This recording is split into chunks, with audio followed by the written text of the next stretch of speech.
이게 여러분 어저께 이제 제가 방송에서 여러분 몇 천만 원 얘기를 했잖아요. 노웅래 집에서 몇 천만 원 나왔다. 근데 이제 여러분 기사가요 수정이 됐죠. 몇 억으로 바뀌었습니다. 그게 어저께 압수수색을 갔는데 그 현금 따발은 생각지도 못하고 검찰도 압수수색을 간 거더만. 그래서 압수수색 물품에 현금이 있지가 않았어요. 현금이 있지가 않았는데 현금이 이렇게 집에 여러분 몇 억, 3억 뭐 이렇게까지 얘기가 나오는데 돈을 현금 따발을 그렇게 집에 두고 있어. 그것만 가지고도 여러분 나는 그냥 현금을 쓸 일이 있어서 집에다 두고 있었어. 이거 뇌물 아니야. 이럴 수도 있잖아요. 근데 더 구체적인 정황이 나왔더라고. 봉투에 기업 이름이 써 있었대.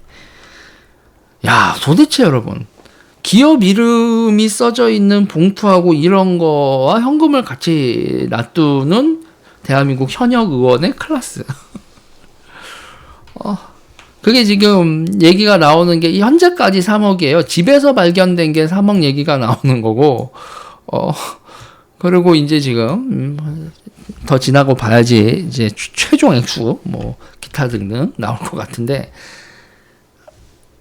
그러니까 검찰도 이게 지금 기본적으로 그 사건의 개요가 그 용인 물류단지 로비였다고 하거든요. 용인 물류단지 로비였다. 그래서 저도 이 용인 물류단지가 어떻게 한 이건이었길래 이게 이렇게까지 돈이 왔다 갔다 하는지 지금 저도 지금 보고 있습니다. 그러니까 분양과 관련된 얘기기도 하고, 그리고 개발과 업체 선정과 관련된 얘기기도 하고, 그래서 이게 조금 더 디테일한 내용은 좀 기다려 봐야 될 것 같은데, 그러니까 검찰도 그 이정근 씨 수사하다가 얘기가 나온 거라서 이정근 씨 얘기가 하다가 노웅래가 편의를 봐주고 뭐 해서 그래서 얘기가 나온 건데 갔더니 현금 다발이 나와서 그 검찰도 깜짝 놀라고 영장 다시 청구하고 이렇게 돼 있는 상황입니다. 그런데 지금 이게 여기서 멈추는 얘기가 아니에요. 여기서 멈추지 않는 얘기가 아닌 게 지금 그 노웅래하고 이정근이 최종 그 돈을 수취한 사람들이 아니라 전달책이었다는 거예요. 전달책. 그러니까 노웅래나 이정근은 그냥 당협위원장이고 그 PD 출신, PD 수첩 작가 출신, 광우병 선동을 한 작가 출신이고 뭐 현역이 아니고 노웅래 의원도 그 자체로 이권에 접근할 수 있는 게 아니라 내가 다리를 놔줄게 이렇게 되는 거고, 그거에서 문재인 정권의 장관과 비서실장까지 연결이 되는 거다라는 얘기입니다. 이게. 예. 그렇게 되는 거예요. 그래서 지금 현재로서 나와 있는 거에서 지금 이 용인 스마트 물류단지 관련돼 가지고 나오는 게 이제 정책 지원 같은 거 이런 거에서 업체 선정하고 이런 거에서 그럼 누가 실무자고 주무장관이냐 얘기를 했을 때 여러분 누군 거예요? 지금 결국은 김현미입니다. 김현미. 지금 현재로서 지금 노웅래하고 이정근이 그래서 이제 그때 이제 얘기 나오다 보면은 뭐 누구 개다 정세균 개다 뭐다 이렇게 얘기가 나오지만 정세균도 그 당시에 그걸 누구를 이렇게 딱 꼽아서 뭐를 할 수 있는 위치는 아니었거든요. 그래서 지금 얘기가 나오다 보니 노영민과 김현미가 당시 이걸 결정을 할 수 있는 사람들이었고 그 사람들로 가는 중간 다리 이런 거 아니냐라는 겁니다. 현재까지는.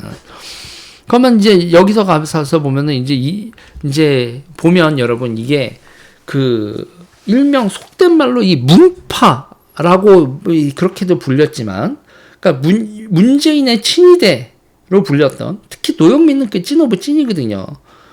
노영민이 여러분 그때 이제 그 중국 대사 갔을 때 그때 그랬어요. 비서실장이요. 비서실장이 임종석이 했잖아요. 초대 비서실장 임종석이 하면서 그때 이제 임종석하고 좀 삐그덕거리는 게가 있었거든. 난 이게 참 이제 시간이 가는 게 아쉬운 게 이제 민주당 내부 사정에 대해서 이제는 나도 이렇게까지 진하게 알고 있는 거는 이제 다 옛날 얘기가 될 거 아니야. 그랬었다고. 그런데 이제 그때 비서실장을 두고 노영민하고 임종석하고 얘기가 나오다가 임종석이 되고 노영민이 주중대사를 가면서 노영민이 밀린 거야. 이런 얘기가 나왔을 때 그때 다들 모르는 얘기가 나왔었냐면, 야, 지금 비서실장하고 주중대사하고 진짜 찌는 주중대사야. 응? 그래서 아니 중국 대사가 뭐가 비서실장보다 좋아요. 나는 그런 반응이었지. 여러분, 중국 대사지. 문재인 정권이라는 여러분 비서실장보다 중국 대사지. 중국께 진짜 자기 측근을 보내야 되는 거죠. 그 정권의 특성상.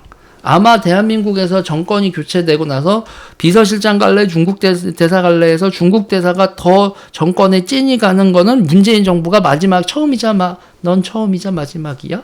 가 아닐까 싶습니다. 그런 사람이에요, 노영민이. 그리고 노영민이 갔다 오고 난 다음에, 그리고 이제 또 재밌는 게, 노영민이 갔다 오고, 그리고 또 이제, 그쵸. 노영민이 주중대사 가고, 또 한 명의 뭐 상하이 총영사로 갔었던 사람, 뭐 제가 얘기를 하죠. 그리고 지방선거 이기고 난 다음에 그 두 사람이 중국 가고 뭐 이렇게 해서 우리 태양광이 노영민은 태양광의 아버지 이렇게 얘기를 한단 말이에요. 노영민을 여러분 노영민 태양광 아버지 이렇게 검색해 볼게요.